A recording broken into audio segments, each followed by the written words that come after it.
Voltron Network.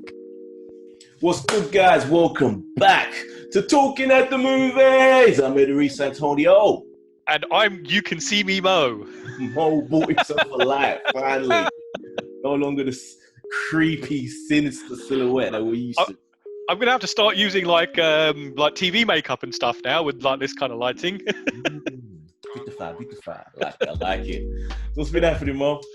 Oh man, this week I tell you what, it has just been like a wall-to-wall content drop. I know I've returned to work, but the amount of stuff there has been to watch, it's kind of like taking the edge off. Yeah, I've had to be a bit choosy, man. Some of the stuff. There has been so much out there. It's crazy. You wouldn't know. You would not know that stations or networks are about to run out of content with the amount they're. Yeah, it's like the Hail Mary right now. They could be spreading it out, but they're just kind of fuck it. Yeah. But I decided to watch an old movie, just randomly. I kept saying I was gonna do it, so I thought, fuck it, let me do this. John Hughes, the classic from the 80s, Planes, Trains, and Automobiles. Oh, hallelujah! I'd watched it since I was a kid, and I just had the itch. Why not? Yeah. Such a nice film. It is. You know what? You were one step away from being dead to me if you said that was a shit film. I would never have said that. Come on. It's something I actually watched a couple of years ago, and it still is just as funny today as it was when it first came out. Yeah. Like, I think I just enjoyed it more as just a nice movie rather than a laugh out loud comedy. Yeah. But still, there was chuckle moments in there. John Candy. Yeah. Oh, I would have wrung his neck, man. I would just. Yeah. But the thing is that film's got a real heart to it towards the end, right? Yeah, when the reveal of his wife. It's having now watched that. Has your anticipation or thoughts for the current remake that's just been announced? Are you now just thinking, why? Don't do it. It's just going to be such a completely different movie. It's just going to be a name now. That's all it is. Yep. Just a name recognition. Who's going to be the annoying one? It's got to be Kevin Hart, though. It has to be. Oh, yeah, absolutely. Yeah, has to be. This high-pitched voice, causing trouble, nicking cabs. Yeah, I don't know. Why bother? But yeah, it's a nice film. Yeah. You never check it out. Does it make you want to go and watch other films from John Hughes now? We've got the John Hughes bug.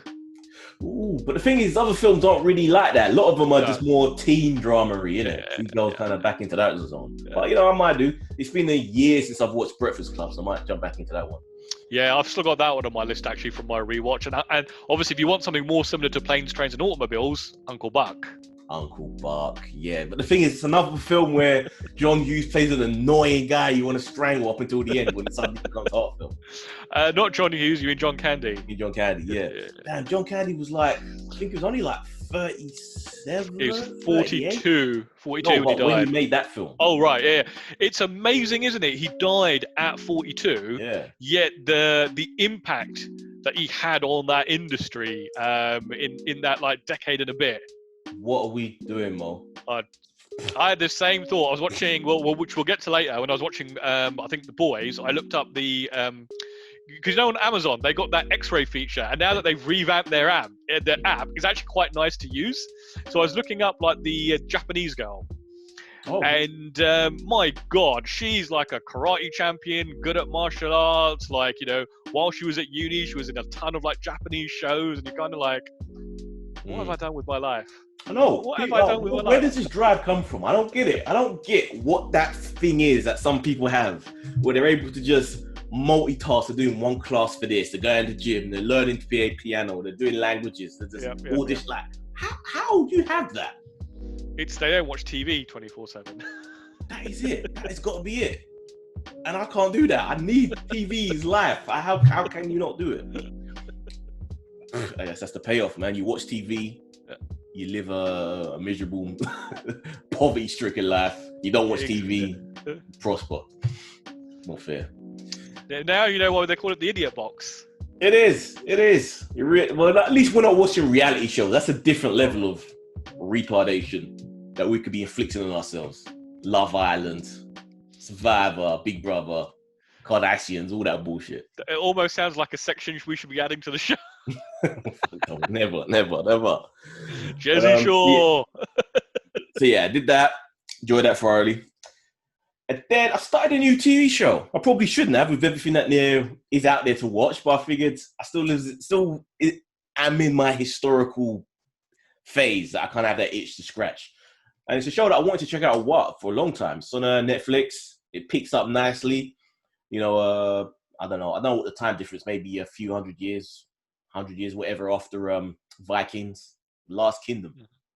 Good show, Mo. It's a good little show. I think I have that in my queue or my wish list. Yeah, it's like 3 seasons. I think they got up there now. Actually, once you get into it, I was just way with the birds, man. I was liking it. So what's the central sort of like what's the synopsis of this show? The main protagonist is a former. Well, he was an English boy, Saxon, and the Vikings came, slaughtered his village, and just took him as a slave. But he grew to love his captors, I guess. What's that thing called again? Oh, it's the is it Stockholm syndrome? Yeah, the Stockholm syndrome. He basically identifies himself as a Viking after a while. The language, the way, the quality of life, all that shit. And eventually, he finds himself set up for the murder of who he identifies as his father. The Vikings. So he's back out. And we're England at that stage is almost overrun completely with Vikings. Like they're running almost everything. All that's left is, I think it's Wessex, the last true kingdom. So is this a British-made show or is it an American thing? I don't know. It's set obviously in Britain with British actors. I don't know what the whole production studio is. It's a Netflix show, so whatever.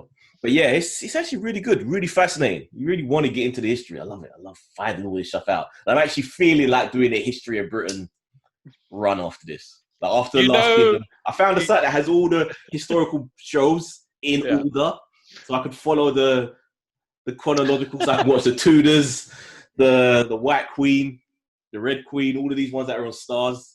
What's the one that Henry Cavill's in? Henry? Yeah, he's in one as well, isn't he? Tudors, yeah, he's in Tudors. Yeah. You do know you're probably not really learning the actual history of the country while watching these. These are all like, they're all going to be like dramatized. It's the Tudors, the one that's probably takes the most liberties from what I've read. Most of them are pretty accurate. So should we save the boys until after your one, for your last? Yeah, we could do that, yep. Right, so cast your mind back to like the 70s. I decided, for some bizarre reason, I wanted to check out, because I haven't seen it in a long time. It used to be on TV all the time, but Happy Days. Happy Remember Days? Happy Days! What is happening? You watching Happy Days? I was on the search for watching Monkey Magic for some reason. I just wanted to watch Monkey Magic. It's out on Blu-ray now, so I might have to buy that. The one thing I'll say, the DVD of Happy Days looks absolutely phenomenal. It just tells you in the late 80s and 90s, TV production just went to shit. Because when you look at those DVDs now, the picture quality is so poor. This looks like they've scanned literally like it would have been the film, right? There would have been no transfer to tape and do the editing. But the reason I wanted to watch it, I just wanted to watch something that was like funny and just you have a good time. And it just took me right back. Funny though, really? There is some funny stuff to it. It's you can see all the sitcom tropes in it. And Mr. C, he is the greatest TV father. He's just, no matter what happens, no matter how much Richie fucks up, he's always so nice. And he always takes care of him. And he always gives him encouragement. And you kind of wish that's like the ultimate TV dad. Yeah. And you can tell in that first season, they had absolutely no idea what to do with Fonzie. He was supposed to be a high school dropout, and you look at him, and he's blatantly like in his like mid-30s, even like right at the beginning of that show. It's ridiculous how old he is. He would always hang out at like the high school, like doing nothing, even though he dropped out. And everyone thinks he's cool. That's the madness of it. Absolutely. Have a leather jacket, slip back hair, and do the coolest thing ever. Yeah. Agents of S.H.I.E.L.D. decided to go back to it to kind of finish it because obviously they've had season 7. The show is now over. Mm-hmm. And I know I was struggling with season 6 last year. So I thought I'm just going to go and carry on from where I was. And for some bizarre reason, I got right back into it from the very first episode I watched. It just kind of clicked with me. So I'm halfway through season 6, really enjoying it. I know season 7 is all about time travel, so I'm really looking forward to getting. That's why you heard that and thought I I gotta heard get that. his. Yeah, absolutely. Bloody hell. Black Monday Oh, dude, I started season 2. watching that one as well. Rewatching it, you don't even finish season 2. I know. I just thought, fuck Yeah, it. Let me just. It's been so long. Why not yeah, just start again? yeah. They're so short. It goes so Yeah. Oh, quick. they are. You Why can not? literally watch them like over a couple of hours. I didn't think season 2 was anywhere near as good as the first season, but it's still thoroughly enjoyable. Yeah. And again, it does end in such a way that you want more, but it does tie up the story. Oh, nice. Is there any word yet on what the hell's going to happen with this? Because So I think even season 2 took a while before it got renewal. And I did have a quick search, and they haven't renewed it yet, but they haven't cancelled it either. And I think a lot of shows are up in the air at the moment because of the global situation. exactly, it's just so madness. And because of the disruption, did people actually watch season 2? Like most people, hardly anybody even knows about Black Monday. No one. Oh ever yeah, talks yeah. It's a very underrated show. Like even season 1, which was so good, it is not something that gets mentioned on like most forums and stuff that I visit. about it. Where does it air in the States? It's a Showtime show. Oh, so she really has no excuse, man. Everyone should know about this. Oh yeah, absolutely. And then I watched The Binge. This is a terrible, terrible, terrible movie. The Binge. So remember, it's the Vince Vaughn film where it seems it's like The Purge, but with so it's like The Purge and Superbad mixed together, and it's a horrible. I still haven't finished it. I've still got like 15 minutes left to go, Really? which I just have not gone back to. It was great concept, but just really poorly executed. That's actually sounded a lot like my experience with Mulan. Guys, we were going to do a original versus remake with Mulan, and I tried to watch both. Yeah. I haven't watched. I realized that I only ever watched the original Mulan movie once, and now I know why. I just can't. I can't. The songs is too much. Those old musical songs just don't fit in that Chinese setting, and in the new film, no. Are we going to talk Mulan now and then Raised by Wolves? Yeah, why not? Yeah, right. Mulan then. I gave up. You gave up? I gave up. I just did not enjoy. I was just on my phone. At what point? How far into it did you get? I guess they're still at the training stage of her being in the army. Oh crikey! So quite like early on. So she's in there. It's like I don't know, over 40 minutes or something into it. So I ddid watch the whole film. Yeah. If I was to say positive things, I would say it looked really pretty. It's the thing I found about it is I think it will do very well with young children because it really squarely is aimed at that. The thing I found really strange about this is they've got all of these prominent Chinese actors. They are celebrating Chinese heritage and they're trying to do a Chinese story without actually having any Chinese stuff in it, right? It's like if you watch something like Hero, that's like a Chinese mythology kind of film through and through. Yeah. What do you mean though by not having Chinese stuff in it? It's like what a Westerner, because obviously the director is a New Zealander, right? Yeah. And it's kind of like what a Westerner thinks a Chinese movie is like. Yeah, I kind of felt that in the fact that it just seemed weird that you had this historical Chinese story of a true individual. All speaking English. Yeah. It just seemed so inauthentic. It just didn't That bit I could get over. Although I did wonder, like with all those Chinese actors and it being like something that they're squarely aiming at China as well. I'd love to see if they'd gone to like someone like Ang Lee and said, "We want you to direct this." That could have been a great film. Could have been like the prospect of that, and that's what it originally kind of looked like in some of the trailers. It looked like they were going for a more authentic story, but it just then you got this witch that's jumping around doing shit, and just what is this, man? Like I said, I think it will do well with the younger audience. I think it really is kind of aimed at that younger audience with probably like their parents and stuff. And let's hope their parents fork out for it, because the younger audience ain't gonna be the ones paying for it. Well, it's going to be. So I see they're already saying I think December 6th is when it will hit like Disney Plus without the rental. I don't know what to give this. I think 2.5 seems too harsh. I think a 3 seems too high. That is pretty A accurate. 2.75. For once, we're going to break the rule. That's what we're going to go for. We're not going to make this a habit, though, but we're going to do that with this one. Yeah, and the thing is, I kind of like the actress as well. She seemed pretty cool. Kind of forgetting the fact that she supports police brutality in Hong Kong. But, you know, we won't mention that. I was going to say, I'm not going to even go there, right? We're not going to turn this into politics. Yeah, Mulan, big disappointment. And even the original, which I know is going to be a big sweet spot for a lot of people in their hearts. But I think if you watch it when you're a kid, you have that nostalgia. It means a lot to you. But if you don't click with it, then that's it. You can't really go back to this because unless you like musicals, like full-on stagey musicals, you can't really. This didn't work for this. So are you saying no to the original versus remake then that you proposed? Because then that's what forced me to actually watch through both of them, and I don't want to do that. Do you want to do it? If you want to do it, I've yet to watch like the original one, and I did quickly flick through it the other day, and I was like, "This damn thing's got songs in it." It has a lot of just that song. I watched Hercules again like a few weeks ago, and that doesn't have much. I think it has like 3 or 4 songs in the whole thing, and they're bearable. And enjoyed the film, the old animated one. This every 10 minutes. Every little opportunity, little song. Oh, I tripped over. Let me sing a song about tripping over. Oh, man. Nah. And Eddie Murphy, again, playing the sidekick, just like Donkey. Exactly the same character, except he's a dragon. Hey, that's what you did in the 90s, right? To make money for Mr. Murphy without having to act. Yeah. Not into that. So, let's do it. Raised by Wolves? Raised by Wolves. Gather round, children.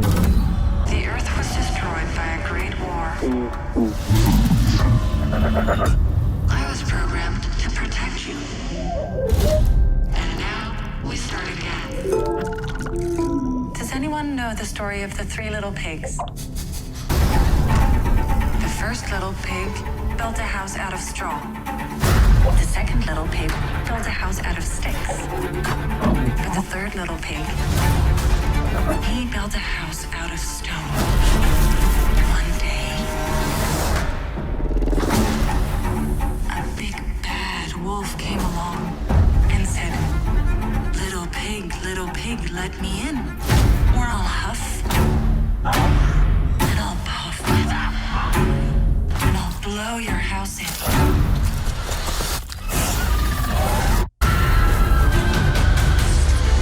Big bad wolf she was talking about?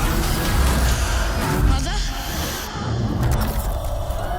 That's her. First 3 episodes are out. It's a weird way that they're releasing this. 3 episodes and then I think 2 episodes next week. And then we don't know after that. It's the very first thing that I thought, even before watching it, I was like, damn, these guys are dropping it on the wrong week. They're going to get lost with all the hype around the boys. Boys coming out. Yeah. Why? The second thing I thought before watching it, I was like, I really don't want to watch this. This is going to be like really boring, isn't it? And then I watched it and I was like, damn, this is actually really good.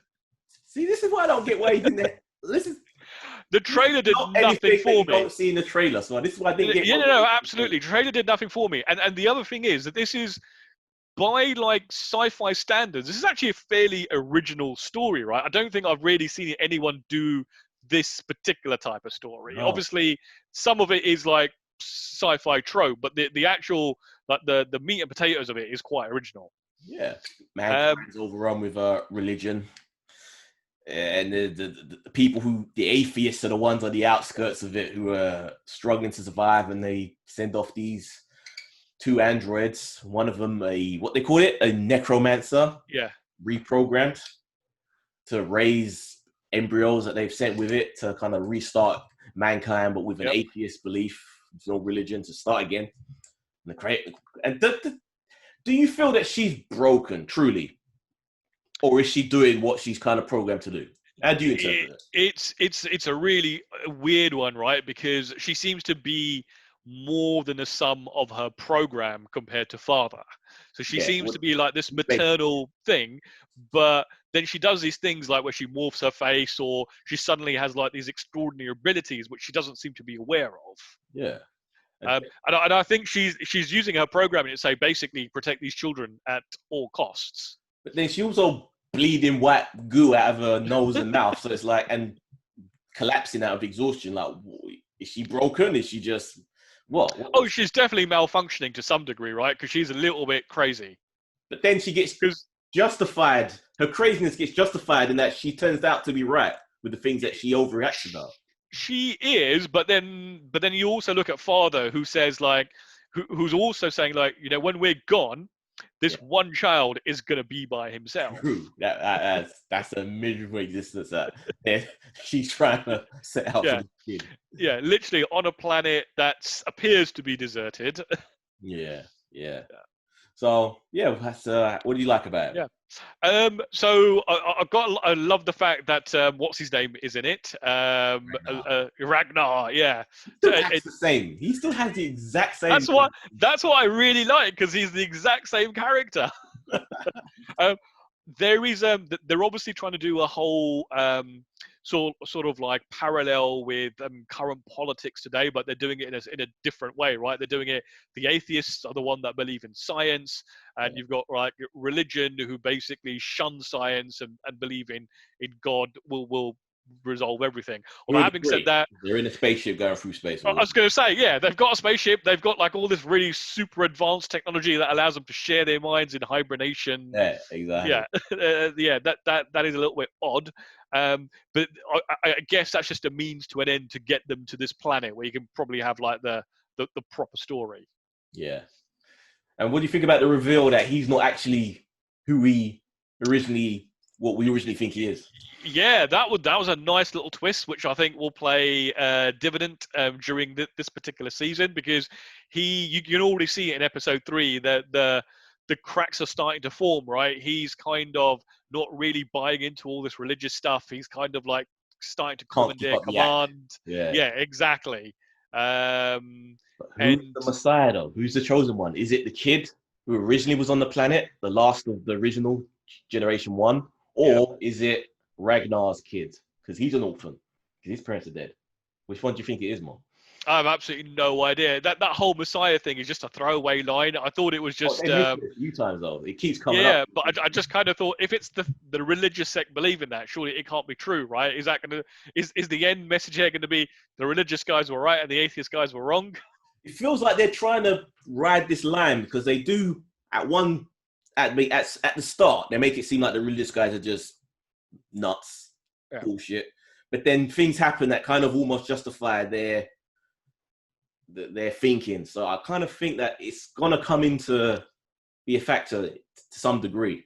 And I'm thinking, but then they also show the other side of it, right? Don't they? Where the kids keep going, "Oh, it's the necromancer. She's the one that's making you ill. She probably doesn't even know she's doing it." A little bit of science investigation, comes to the bottom of that. The seeds. It's I don't know about episode 2 and 3, but when obviously Ridley Scott's name is attached to this, I didn't realize he'd actually directed that first episode as well. And it just looks beautiful. It's like you're watching a film. Yeah, the budget's there for the most part. Yeah. A lot of nice little surprises. I'm curious to see where this goes and how it wraps up, because the whole special effects thing, like when she's flying and stuff, looks really cool. It is. That's a weird way to just attack people. It's like, ah! Don't look at her. Does that truly stop me from exploding? How does that work? I guess if you look at her, you get caught in the blast wave. It's in your ears though. Surely the eyes don't stop. It's that bit I didn't understand, because she always had eyes, and then all of a sudden she'd have to take them out. Yeah, that was. Yeah, they didn't really explain that very well. No, it just kind of seemed to be. I was wondering, like, why is she in a blindfold all of a sudden? Yeah, and then she's collecting eyes at the end. Yeah. I'm assuming like maybe she can use those eyes instead, right? When she doesn't want to go into murder mode. Yeah. I don't know. A lot of interesting questions thrown out there. But fantastic show. Really good. Pretty cool. Raised by Wolves, good look. So what next? Are we going to do... Right, it's the meat and potatoes, or do you want to do the news first, or... Boys, let's get to the boys. Yeah, we'll do that, because depending on how long we spend on that will dictate how long we spend on the rest of the show. Exactly. So, first 3 episodes, up straight away. And then we're gonna have to do week to week for the rest of it. Yeah. Woo! Woo! What the thing I want to say first off, right, is this show is the quality. It's so consistent, right? There is none of this. There's not a moment of filler. There's not a moment of waste. There's not a we need to spend. We've got budget to make 8 episodes, but we can only really do 6, so we need to stretch out 2 where nothing. None of that happens in this show. Yep, they just stick with it. I love it. It just gets right back into it, especially once Billy comes back. He's missing for a little bit. Oh, Billy! The minute he goes, "What you cunts doing?" It's just awesome. And what do you think of Stormfront? Oh, Ayakash. Yeah, Man. So yeah, they really pull the rug out from under your feet with her, don't they? I'm happy I didn't watch those last trailers because I did watch the trailers after watching the first 3, and there's a whole bunch of stuff they give away in like these first 3 episodes. This is why I was happy I didn't finish.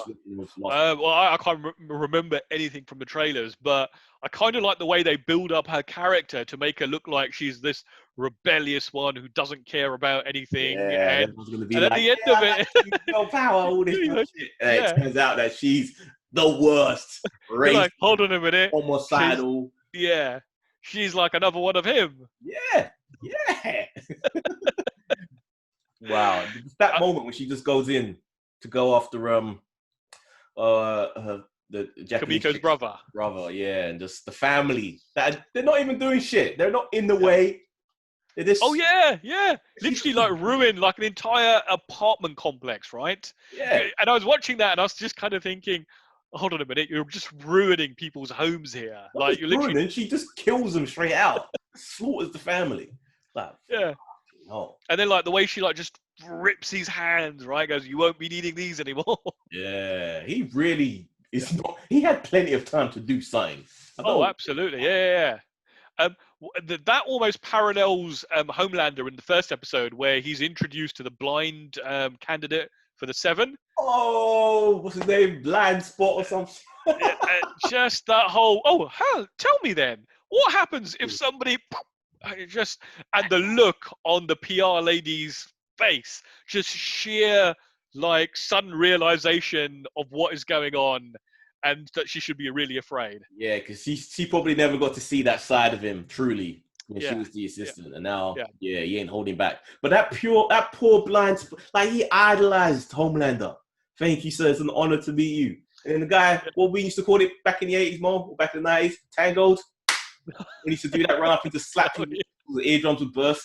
Yeah, but can you imagine Homelander with super strength doing that? Right? Damn. What's he gonna do now?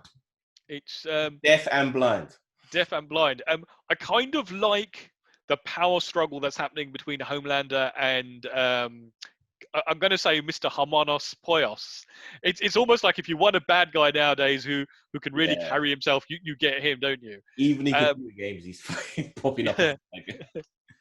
And you kind of wonder, is there? I do wonder if there's some sort of kill switch in these superheroes, because I think Homelander is just moments away from putting that dude through a window. Yeah, he has no fear. I like that. Yeah. I like that he has no fear of Homelander. But maybe he just feels like his position, it's the company. But then, Homelander knows that the company is what gets his voice out there and his face out there in the world. Without it, you need that. What, he's going to rely on the news? Well, they also probably cover up a lot of his wrongdoings, and they probably pay people off and keep things out of the press. Yeah, it's so mad.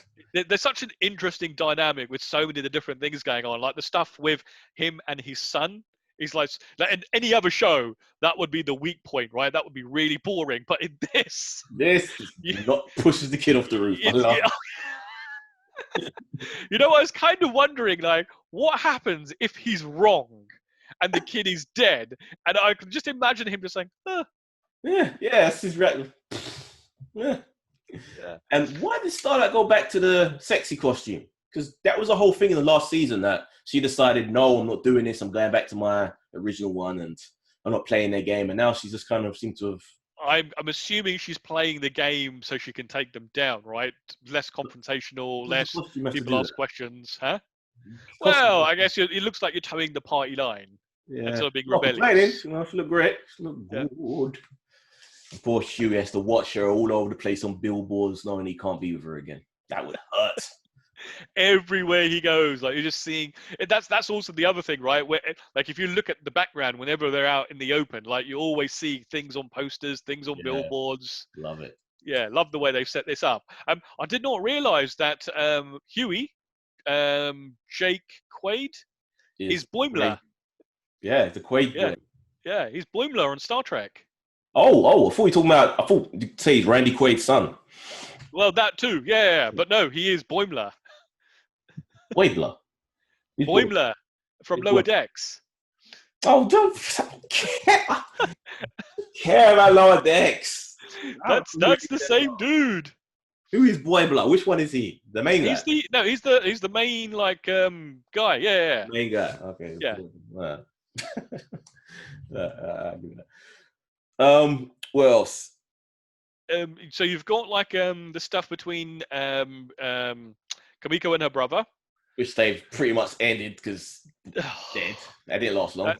It was like a really interesting kind of story, right? Obviously, he only served a particular purpose, but Yeah. I really like the way that they intertwined this character in for the payoff to be for him to like literally bring the roof down on top of Homelander.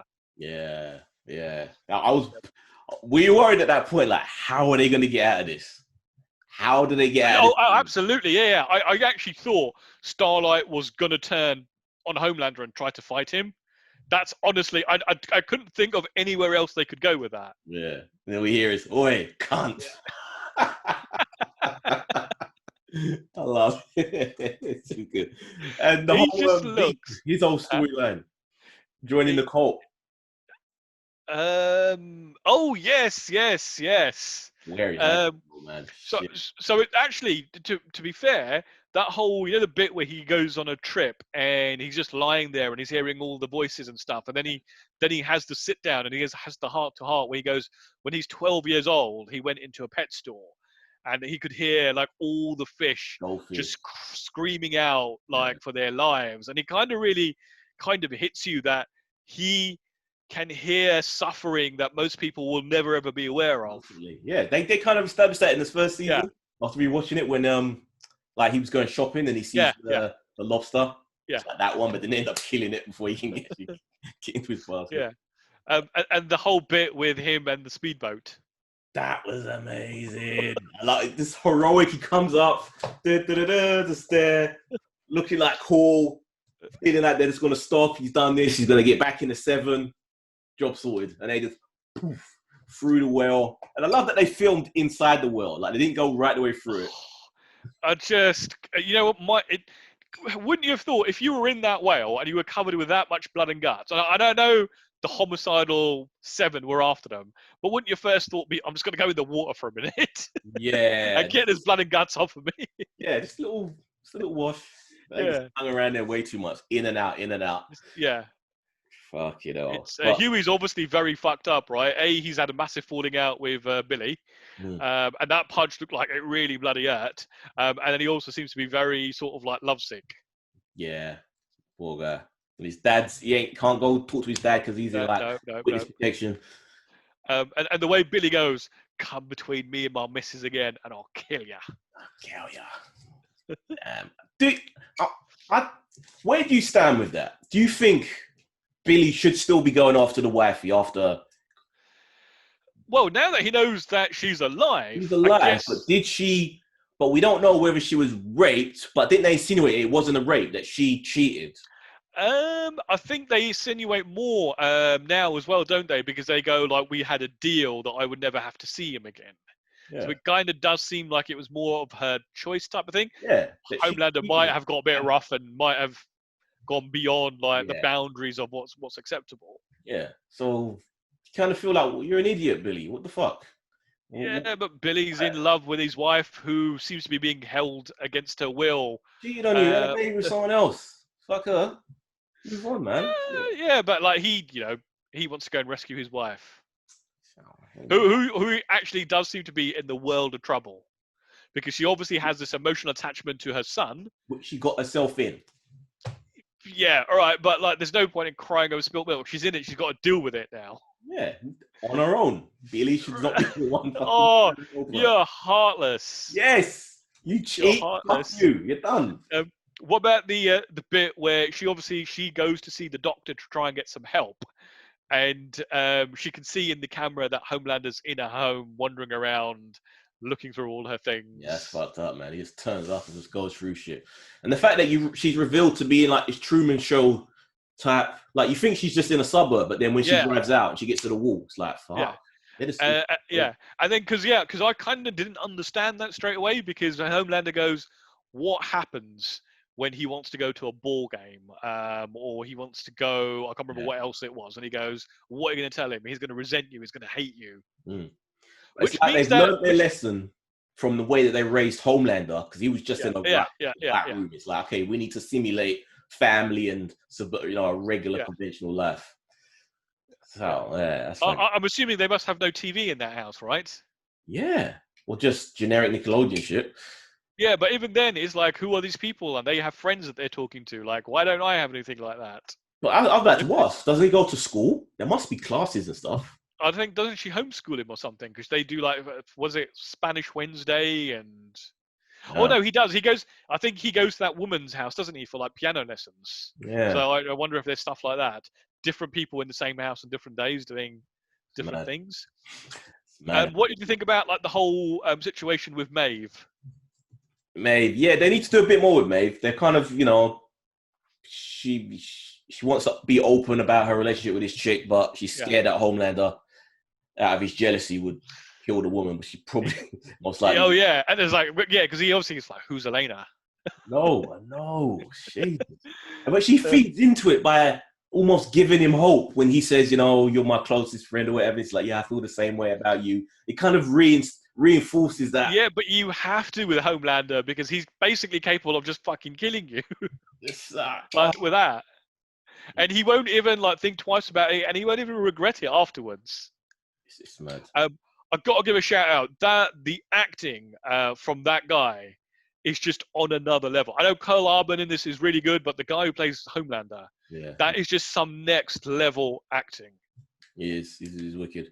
It's almost like Homelander is his real persona. That is actually that person. He doesn't, when the camera stops, he doesn't stop being Homelander. It's that creepy look, creepy mouth, everything about him just creepy. Yeah. I wonder, do you think that the Deep's he's gonna come out on TV and just reveal his guilt? Because that seems to be like the focus of his shame, his self-hate, as to why he treats women the way that he does. That does seem like it's going to play a part this season, but I just have a feeling he's going to fuck up even worse this season somehow. He's going to think he's redeeming himself, but he's actually just going to sabotage everything else. I guess we always got to talk about A-Train. Yeah, coming back. No gratitude, man. The people brought you back. They saved your life. No gratitude. Yeah, but like, his life wouldn't have needed saving if they weren't trying to screw him over. Off of his own fuck up. I actually can't remember exactly what happened, because he was in the first season, he was in the warehouse, wasn't he? Didn't he get shot or something? I can't remember. Yeah. Yeah, but he was trying to stop Huey and is it Starlight? Yeah, but his main hatred for Huey was because of Popclaw, his girl, which he killed, but he blamed Huey for it, for making him do it. Yeah. But the way she handled him in her apartment. Yeah, like that. Yeah, and then when he goes like, and he literally lays it on the table. He goes, what you don't understand is, don't fuck with the money. Yeah, it's not all all about that. And he says, only people who have it, who've always had it. Yeah. Only rich people say that. Yeah. True. More compromises than this. It's fucked up. But yeah, love it. The boy is back. It's as cool as ever. And I kind of like that it's spread out a little bit, because I would have finished it by now. Oh, yeah, I know, absolutely. Oh. And that would make me even more depressed. The fact that it's burnt through all in one go. And Oh, but you would have, yeah, but you don't go to the cinema and watch a movie in like in a half an hour and then have to go back the following 8-hour week. movie. It's different.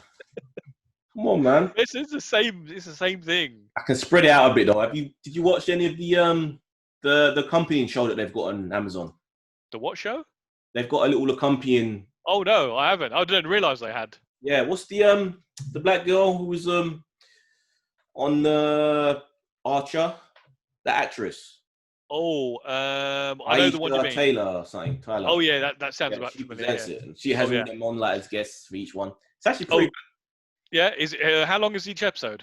Like a little 30 minutes. Right, okay. Oh, I might go check that out. I did. All cursing their brains out. Oh, are they? It's fun. Is Carl Urban on it? Yep, he's on there. Oh, all right. I gotta watch it. Into the fact that he loves that he can say cunt whenever he wants. You know in the background they've got like a news station with like an Indian-looking lady doing the reporting. Yeah. I was kind of looking at her, I was like, oh, where is she from? And do you remember Timeless? Yeah. She's one of the chicks that works in the background who has a few episodes of story that revolves around her as well. I was like, damn, she looks really familiar. Timeless. Is that on anything right now? No, it's done, isn't it? It was 2 seasons to watch. What? To watch? Oh no, probably not. Oh, Netflix didn't pick up or Amazon. Yeah. Oh no, actually, yeah, I think it might have been on Netflix for a while. Actually, it might still be there. Yeah, just absolutely rock solid opening. Yeah, love it. The boys, best thing this year so far. Cannot wait to see where it goes. Actually, before we get to the news, obviously I forgot that the main star of the week, Star Trek Lower Decks, and I know you aren't going to be watching it. You don't need to talk about it. What are you going to talk about that people want to hear? Do you know how well it's doing? Apparently, the reception to it has actually been really, really good. And I don't know why you're not watching it, Eddie, because... I told you, we'll watch it when we go to yours. It'll be yeah, but then when we talk about it, it'll be... But I absolutely love this week's storyline. It's Boimler has a girlfriend who's visiting from another ship, and this other ship looks absolutely impressive. But Mariner simply cannot understand why this really beautiful, charming, really nice girl is in love with Boimler. So she's literally like stalking her to find out, like, is she an alien? Is she like a parasite? And they actually have a flashback to Deep Space Nine. That'll be interesting, actually. I get to see that when we go to yours. Okay, so shall we get into the... Is there even worth doing trailers? There's only one trailer I'm actually interested to talk about. The Super Mario one. Not the Super Mario one. We can talk about the end. But the Robert De Niro movie. Yeah, I came across that last night. That looked good. What's the name of that one? That looks really... So that's the comeback trail. That looks fun. It's almost you know, with Argo, where they have to come up with this fake movie in order to get into this country and to rescue these people. Yeah. Kind of like that, but with no honourable payoff to it. They're just there to get money, to get the insurance money for trying to kill off this actor. Yeah, so I had a look last night. So this is actually a remake of a 1982 film that seems to have the exact same plot. Although apparently, when I was reading like some of the stuff on IMDb, it seems like a very adult-orientated one as well, where there's like lots of swearing and sex as well. So I might go and check that out. I didn't recognise any of the actors in it. This one, hell of a cast in this. Yeah, Tommy Lee Jones, Morgan Freeman, Robert De Niro. Yeah. And this come out of nowhere. I'd not even heard of it. Yeah. This is just one of them things I guess I had on the shelf. And I'm presuming this might just end up being streaming. Because even though cinemas are open, I don't think films like this are really going to be the ones to... If you watch the trailer all the way to the end, it does say opening in theatres October.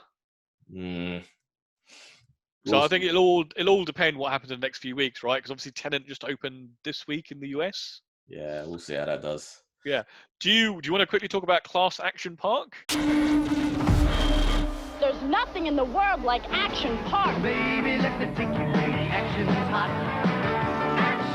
Action Park. The story of Action Park is a true crime story.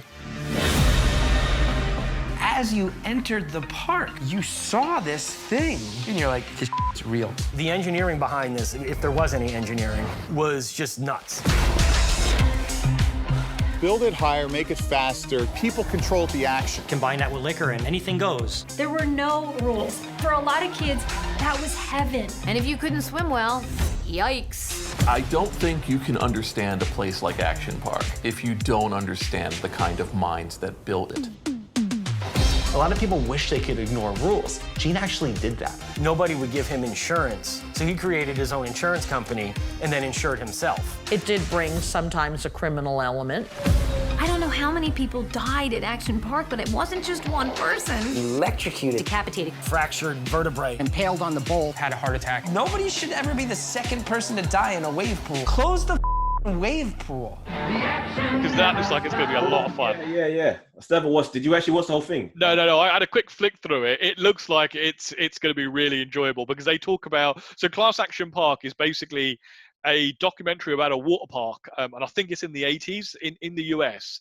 That was like nicknamed like a really. I can't remember what the nickname was, but it's like a really dangerous water park.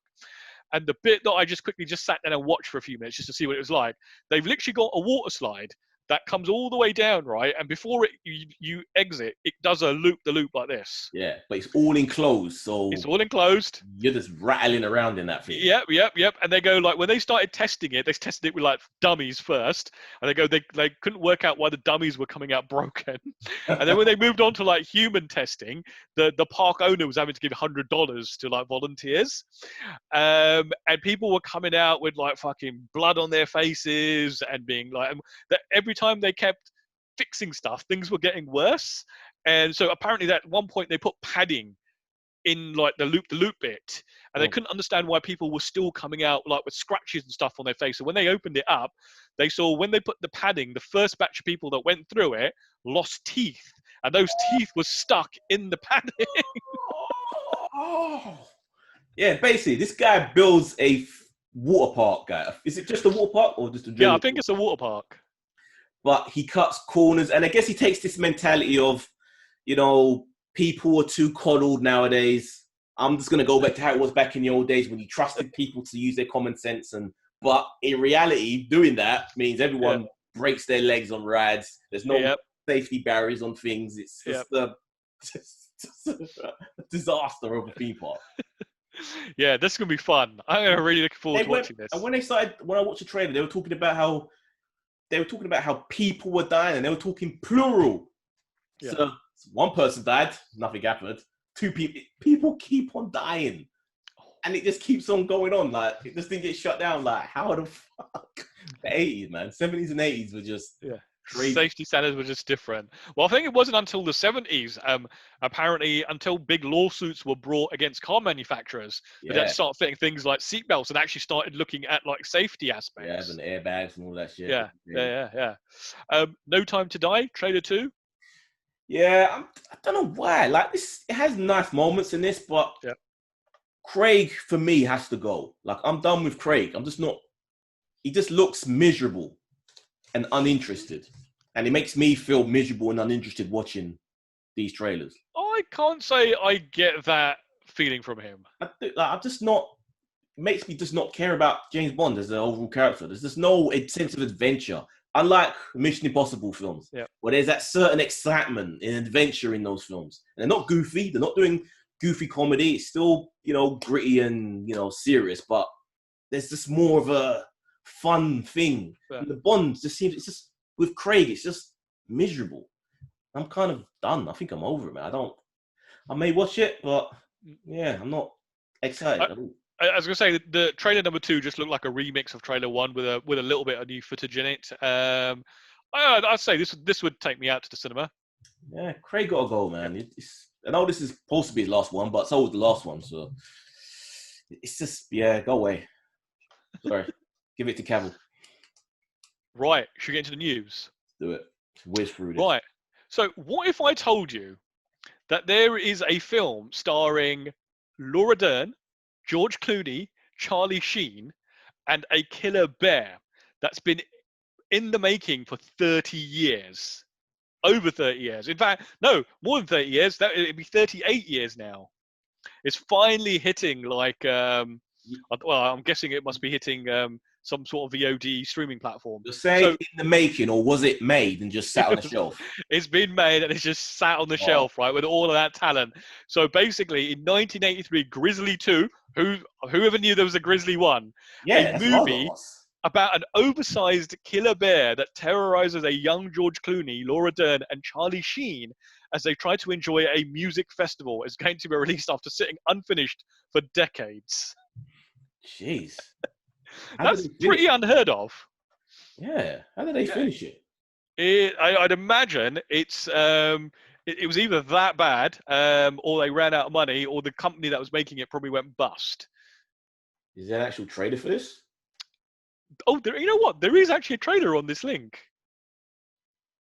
Let me see. Let me have a look. Hold on. Do you want me to? Got it. Grizzly 2 Revenge, official trailer 2020. Oh, it's got Gimli as well in it.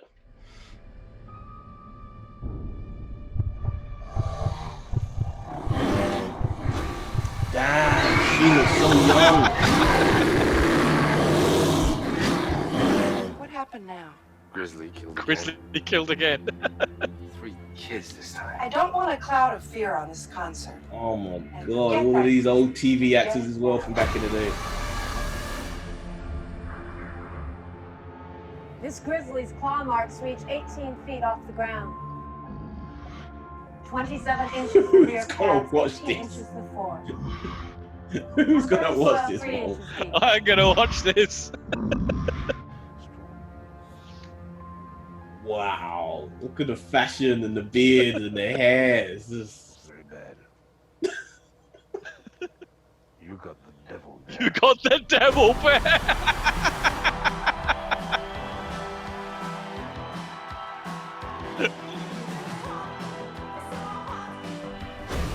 Who's the artist in this concert, man? That's a lot of people. Come on, you son of a bitch!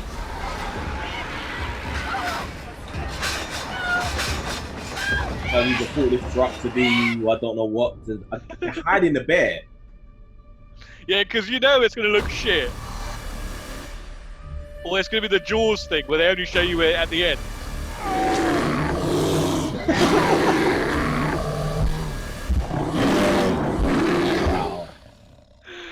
Wow. Dude, I don't think I recognize like Charlie Sheen or George Clooney in that.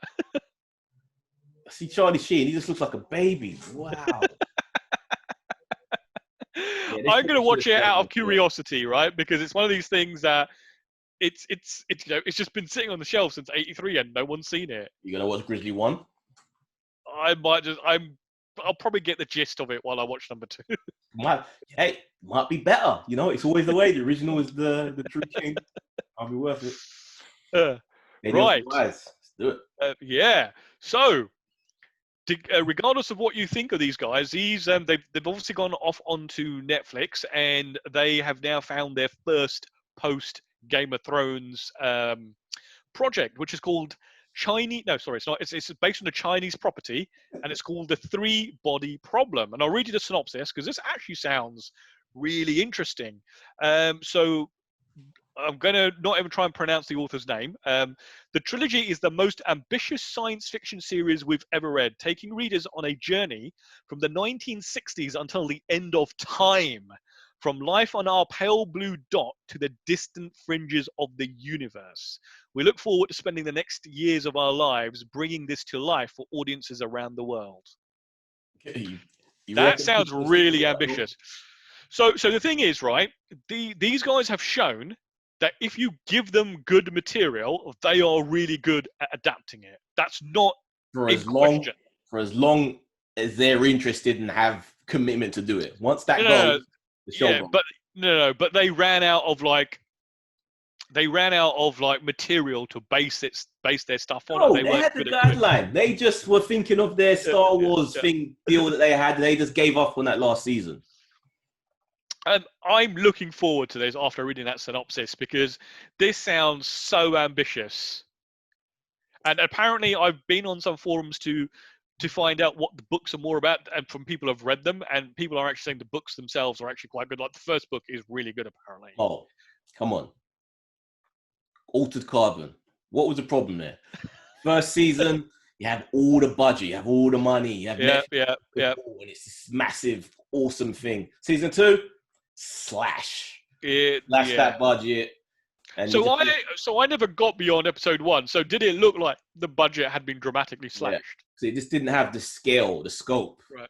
That had little things, but it didn't have the scope of the first one. That's what's going to happen to this. You're not going to get this massive, awesome. Unless they had a deal where they guaranteed the money for a whole. Well, I guess the other thing there is maybe they gave them a smaller budget for the second season because just in the first instance, enough people watch it to get a second season, but maybe not enough people to justify, I don't know, what it would like 10 million an episode or whatever that was. Yeah, I can't see it. It's not a big enough property that you're going to get. Yeah. But does that premise not like sound really interesting, doesn't it? Like you start in the 1960s and you're literally going till the end of time. But there's that other sci-fi show which we watched the trailer for months ago that I've completely forgotten the name, but that was what I'm really interested in checking out. This thing that's supposed to have been this massive sci-fi thing which I'd never heard of, but these books are supposed to be legendary. Actually, I need to. Well, what show are you talking about? The fact that both of us have forgotten what that is terrible. Yeah, but you've got to give me like a little bit more because you literally just said a sci-fi show that was based on a book. Do you know what I mean? That's a lot of books. Foundation. Oh, the Apple one, right? Yeah, that's the one I'm really. Yeah. And you know, Apple will chuck a hell of a lot of money on that. Oh yeah. Right, Bruce Campbell has basically revealed that the next Evil Dead movie, which he's not starring in, and Remy is not directing, so instantly I've lost interest. They're going to forego the whole cabin in the woods type thing. They are now going for like an apartment on like a skyscraper.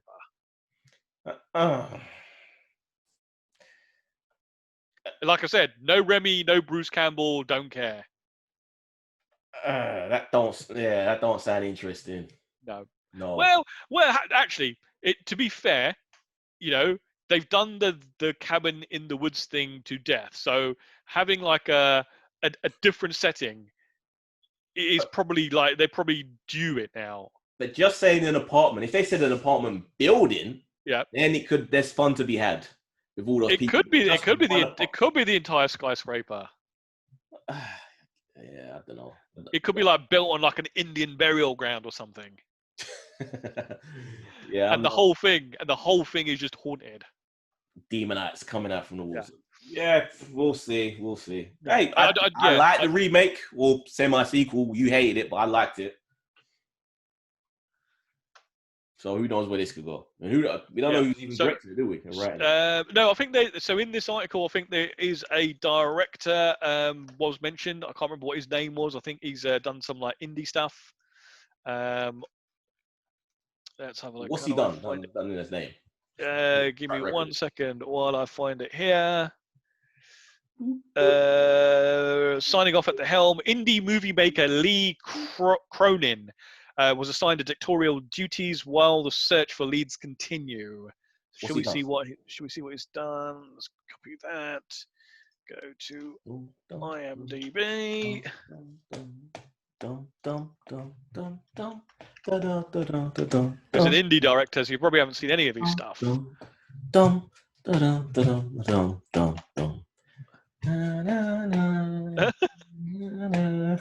Mo. I need to be quicker than that. Well, there's two Lee Crowins. I'm trying to work out which one is which now. Director next to it. Both of them are listed as directors. Fuck. Let's just say some guy. Hold on, here we go. Director, right, hold on. So I don't recognise any of his films. He's done Hole in the Ground, which is coming out. What should have come out last year? 50 States of Fright. Minutes Past Midnight, Ghost Train, Billy and Chuck, Through the Night, Wilbur and Anto. I think Hole in the Ground's the biggest one he's done. That looked nice. I haven't watched it, but from what I've seen of it, at least he has a visual sense. But some didn't like it, but doesn't really surprise. I don't like a lot. No, he didn't like Tenant. Oh yeah, he didn't. Yeah, right. So, get it.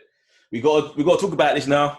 We avoided it last week. It was too soon, but we'll talk about the whole what do Disney do about the whole Black Panther issue from this point.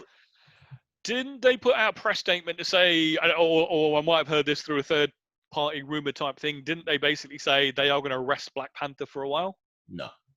No? They're still dealing. They haven't officially said what they're going to do with it, but they're figuring out. It probably will end up being on the shelf for a little bit. It won't be, because they were going to start shooting in March for number 2, so that's obviously not going to be happening. But just seeing when was it due? So it's supposed. It was going to shoot in March, so it would have been out the year after. 2022 is when it's supposed. 6th of May. Yeah. 2022. Yeah. So that. Although having said that, I think everything's a year delayed now anyway, right? Because Eternals was supposed to be coming out now. Pretty much, yeah. But yeah, what do they do with the trip? What do they do with the character? Do they permanently bench? Well, I mean, in the mythology of the film, they show like the Black Panther is passed down from generation to generation, right? Or whoever can challenge and win. Yeah. So essentially, maybe they'll have to do some sort of story either where he dies off camera, or he's gone off into the wider galaxy on a walkabout and someone else is taking over the mantle. But do you want that? Do you think that will work? And who becomes the Black Panther? Because I don't want that sister to do it, Shuri. I can't see the one. I found the character a little. Yeah. And this, I don't see the actress as being. I would prefer Lupita Nyong'o. I think she has more of an air of hero about her. I don't know. You're turning into a justice warrior today. You're mentioning female names. I thought you'd be looking at like males. There aren't any male. Yeah, they could weave a new person in like some of these other films. He hasn't got a chance. That's the whole like. Can another male taking the place of Chadwick be accepted? It will have to be, right, because these things happen. I mean, in the comics, they've rebooted these things like more times than I've had hot dinners. But it's always if it's not T'Chaka, it's the sister Shuri, because she was in the comics Black Panther for a period of time. That's why she's the one that people keep talking about now, at possibly taking it over. But I just don't see the actress doing it. It doesn't. Nah. It's a tough one. I think they just put it on the back burner for a while, but I think they're going to find that hard to do because Black Panther is the highest grossing domestic Marvel movie. Like, people really turned out into force to watch that. Yeah, it's a massive property. And but the thing is, those people that turned out, if you go on socials, they're the people saying, bench it. Out of respect. They're the ones that are the loudest voices. I mean, the property is bigger than one actor, right? That's what you kind of have to think, is it? It absolutely, yeah. But then people... No, because there'll be so many other like African-American actors that can then get the opportunity to play that role. No, because you know what's going to happen? Yeah. If they were to recast it...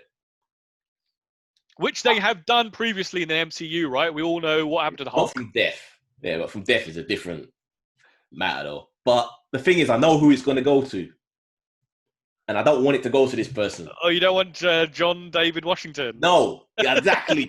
It's going to be him. He's the new it guy, and he sucks.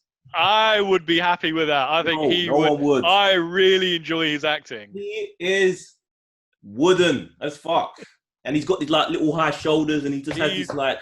He's the A-lister now. Yeah, he's gonna be the new it guy. So yeah, he's the one. But you still got to watch Black Klansman. Yeah, I don't know why you're putting that off. It's such a good film. Yeah. Even if you don't want to watch it for him, the other chap that's in it. Oh God, I forgot his name now. Yeah.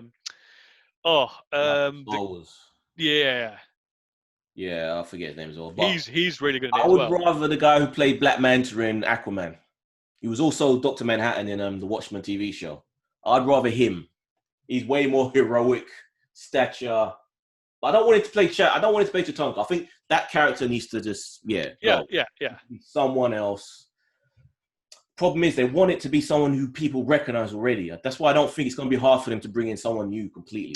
But then there's a lot of films, they can rejig it around. There's about 10 other films that are in production. Because remember, the first appearance of Black Panther wasn't in the Black Panther movie. It was in the Winter Soldier. No, not Winter Soldier. It was in the third one, the Iron Man film, the Captain America film. Civil War. That's it. The problem is though, who can come in who wasn't in in Wakanda before who just suddenly pops up to nowhere. Like, oh yeah, I have a cousin that no one ever got to see who wasn't around with all these important events happening. You saw how big the place was. Oh, he could have been off traveling, finding himself. He could have been testing space technology. Backpack and a beard. Yeah. I'm home. Yeah, there you go. Yeah. Blew him out of the I mean, their technology is so advanced. He could be on a spaceship traveling around, right, having adventures. He's come back. When I rewatched Black Panther actually about a month ago, coincidentally, they really overdid that technology, man. They went way too. It was beyond Star Trek level. Like their medical bay was beyond what you see in Star Trek. It was. I haven't seen that film since I watched it at the cinema, even though I've got the disc. Huh? You never rewatch much, do you? You just kind of. No, I do like that. It takes me years before I get around to rewatching stuff. Yeah, that's crazy. But I don't know. Lupita works better for me. People know her. She's a recognizable face as an actress, and she has an air of heroicness about her. I think she works better, has a better look. So maybe the original has gone walkabout, disappeared, no one knows where he is, and she just starts putting the suit on to make it look like Black Panther is still around. Yeah. How receptive would you be if they said we're going to CGI? They can't. I don't think it's there yet for a whole film. I think they can only do that CG stuff for like a scene or two. It never works. It doesn't look good yet. Look at the start. Look at Rogue One. It just looks horrid. But wasn't there a film recently that did it really well? That was CG. Was it? Well, if you look at like how they did Robert Downey Jr. in Civil War, he looked like he was quite young. Little clips though, isn't it? Because that stuff takes months. Hey, it's Disney. And you won't get the performance, the actor. It's not honestly them. Yeah. There is that. Yeah, it's like, I guess we'll see what happens because isn't there that film at James Dean? Yeah, well, that seems to have gone really quiet, right? So they made a lot of buzz about it, and I think that was probably more to like raise finances than anything. But I guess there will be a film along at some point. Yeah, probably. Yeah, 5 years from now. Guess something else is gonna have to fill that hole. It's a shame. Yeah. Okay. Zack Snyder, Army of the Dead. Netflix really like this because they're going all in with it. They seem to go all in with a lot of things, though. They're doing it. They're doing it with The Witcher. They're doing it with all ones. But getting a before the film's even out. I don't even know if they've even reshot the Chris D'Elia stuff already. But they're already setting up for a prequel and an anime series to accompany it. Bloody hell. Yeah, so I'm guessing someone has seen this and really enjoyed it. Yeah. So what is this? It's because this whole thing of an army, this group of mercenaries operating in a world of zombies. I guess it's a cool little concept. But I'm assuming Snyder's busy on the Snyder Cut now. Yeah, yes, they'll still be doing finishing touches on that. So so they've got to do reshoots on this film. Yeah. He's got to finish the Snyder Cut, then he's going to come and do the prequel for this, or is that without Snyder? We don't know, but I'm presuming it's not him. Right. Well, then that takes out like the whole draw to it, right? Possibly, yeah, possibly. But we don't know. Snyder, he really likes to put a lot on his plate, man. A hell of a lot. Yeah. But it makes me more interested. I want to watch this. I preferred it. Oh, yeah. I'm looking forward to watching stuff stayed in, but I'm curious to see how this looks. Because it's been a while since I've seen the Snyder movie, and I like that sort of oversaturated way he feels. You always have hope that it will be a good film. You do. Always. Whenever it starts, always. Fingers crossed. You see the trailers, you see that like the high concept scenario, and you just hope. Yeah. And sometimes you get a good film, and sometimes you get a sucker punch. Yeah, right. Mini news. Just rounding these off. We got we got Mandalorian season 2 premiering in 30th of October. We got CBS is celebrating the 54th Star Trek anniversary with 24-hour global streaming event.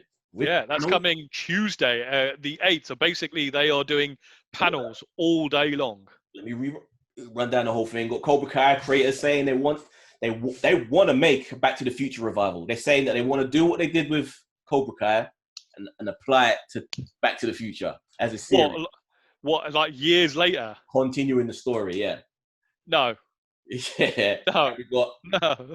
Alan Richardson cast as the lead in Amazon's Jack Reacher series. Hawk and Dove. Did you watch Teen Titans? I watched a few episodes. So you won't remember Hawk and Dove? I do remember Hawk and Dove. You know the male character? Yeah. Hawk. That guy. Big, stocky, taking over the Jack Reacher role that Tom Cruise played in the movies.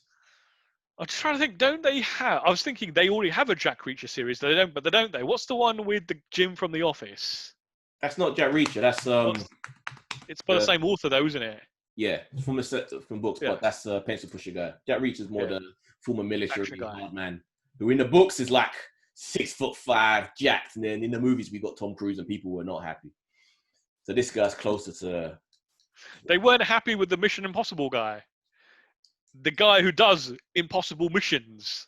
Yeah, you know, people when they love a book, they want their characters to be like it is in the original books, man.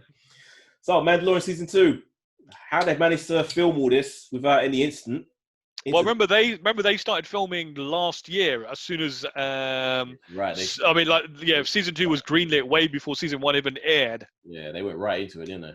Yeah. That's good news for them. And the way they filmed, remember that obviously they use that new technology, so they can probably implement social distancing far easier than other productions where you've got build sets and have people doing all sorts of stuff. We'll have to fly people out to these different locations. Yep. We're going to get into the problems of that later.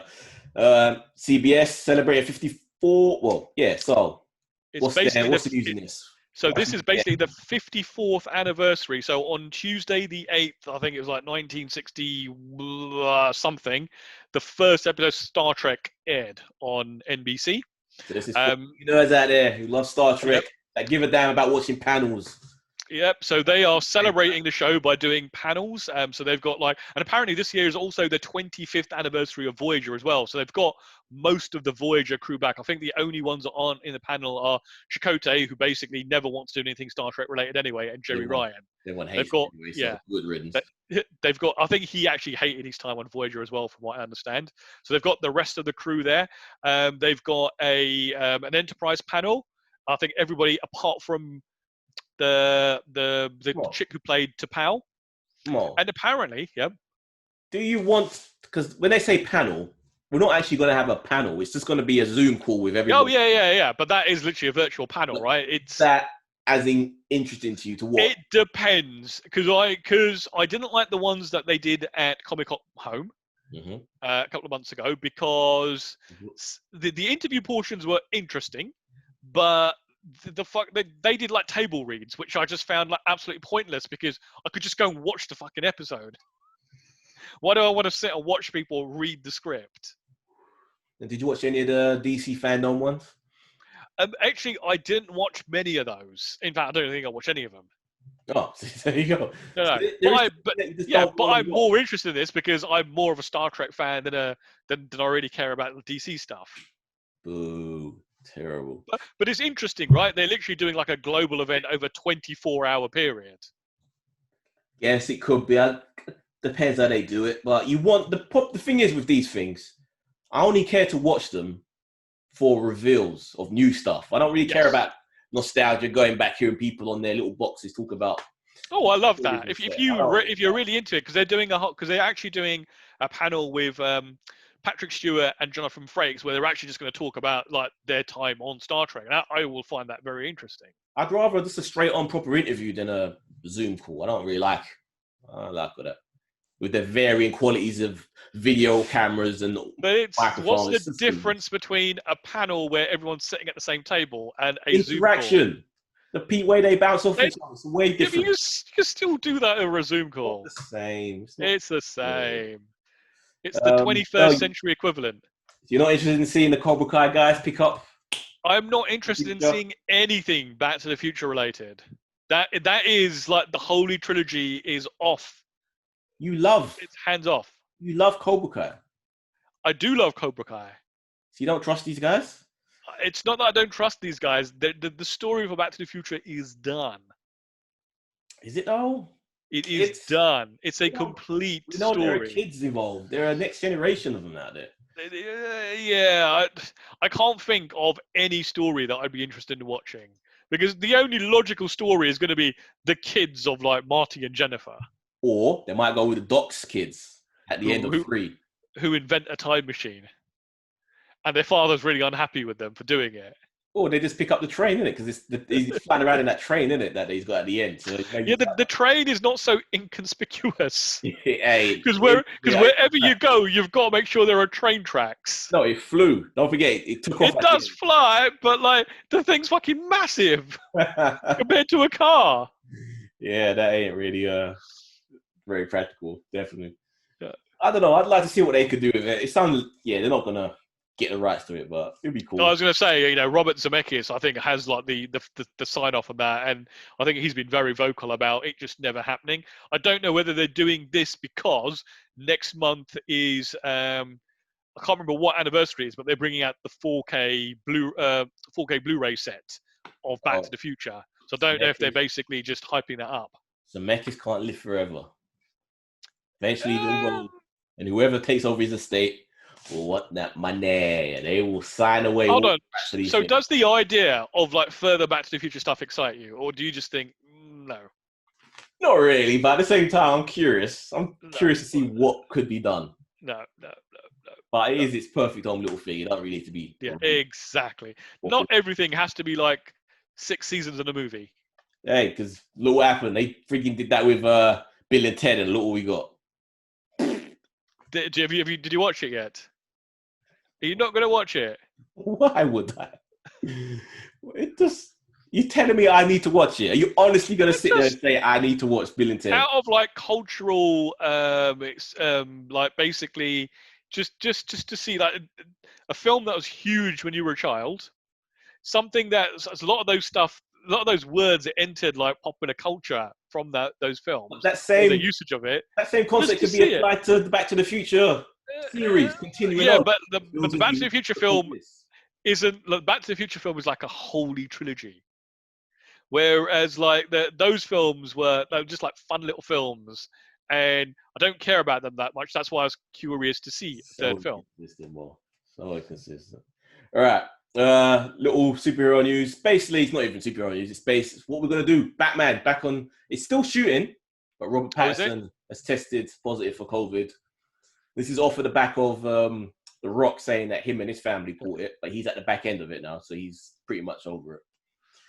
But yeah, you could tell the sort of artist because Pattinson was out promoting Tenet, so he was doing a lot of traveling on planes and stuff. So that's probably how he got it.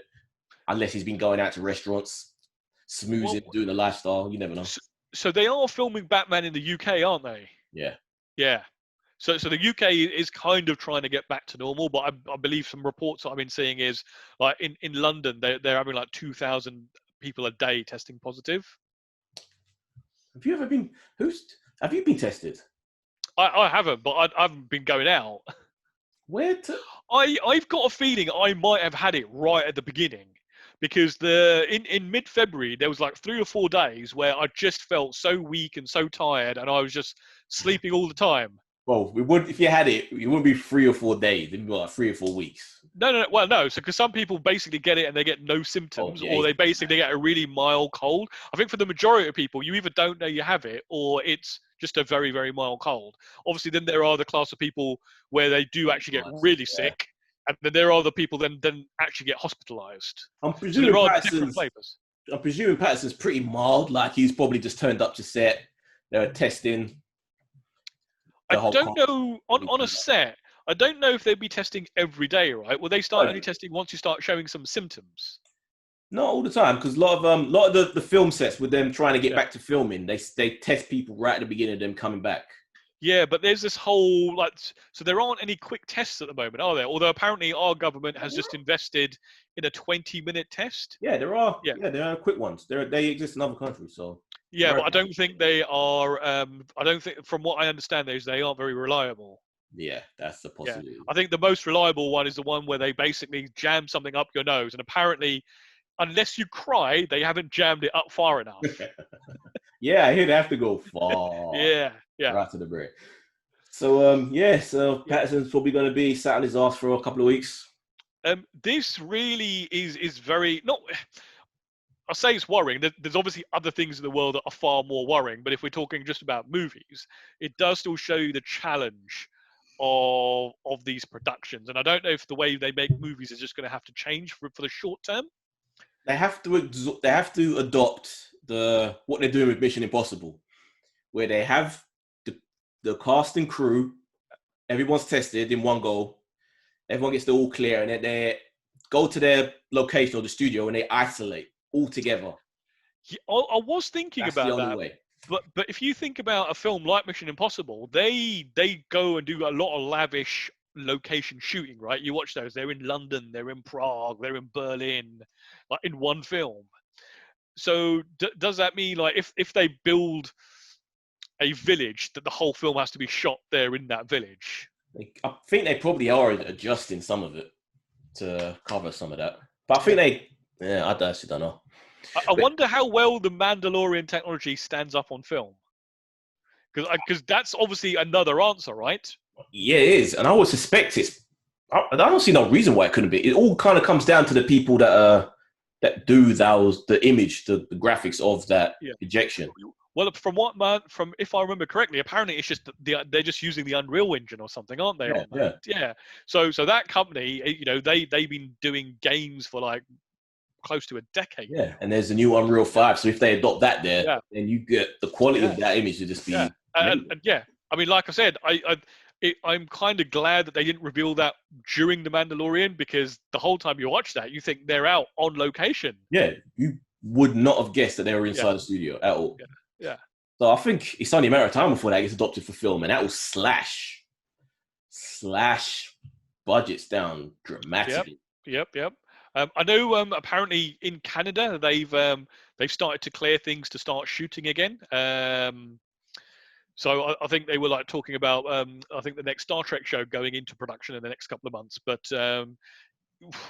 this is obviously very, very, very disheartening. Yeah. So Batman, we don't know.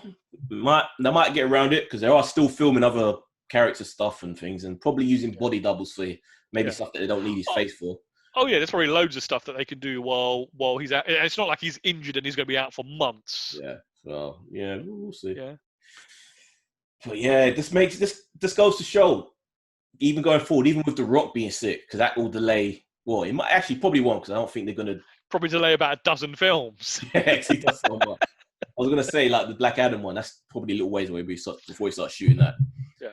But yeah, this goes to show that you have to really isolate your stars, because you just can't afford for them to get sick.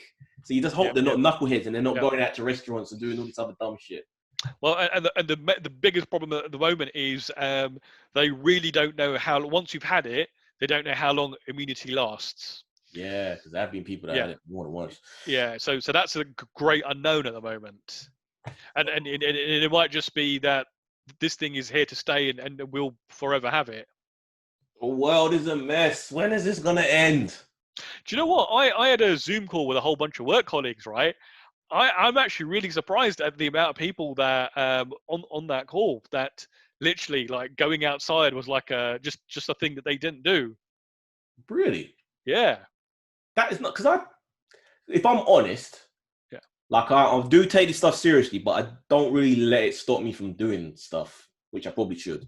But yeah, I'm out. What do you do? You know, like I said, been going to the cinemas, been going to the stores, been going in Croydon.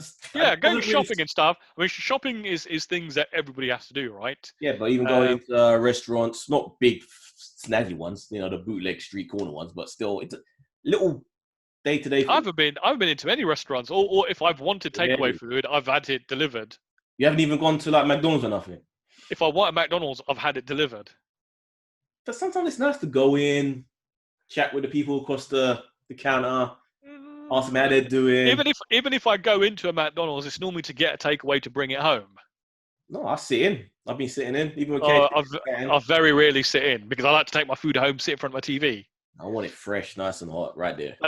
That's why I order it. The guy gets on the bike and he delivers it within a few minutes. It's crazy. So yeah, I was actually thinking of going into London the other day, just seeing how quiet it is down there. Seeing what. So I actually might be going to the office one day next week. Ooh, give me a report. Yeah, it's the reports I'm getting on London do appear to be because London is a very touristy city. Like even if like a lot of people head back there, it's still going to be very empty, right? Because essentially it's all people from other countries that come in to sit in the Starbucks and go to the museums and like. How close are you to all that Oxford sort of Street? stuff. I mean, I'm on the other side in East London, office-wise, but I'm about I think like 5 or 6 stops on the tube. Yeah, I'm just curious. If I can just walk down Oxford Street without having to dodge anybody, that'd be amazing.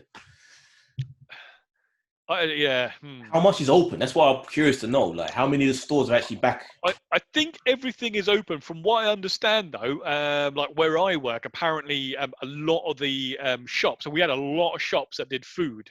A lot of them have like gone out of business. Yeah, saw the food one. A little shame. Yeah, that basically relied on office workers. Great.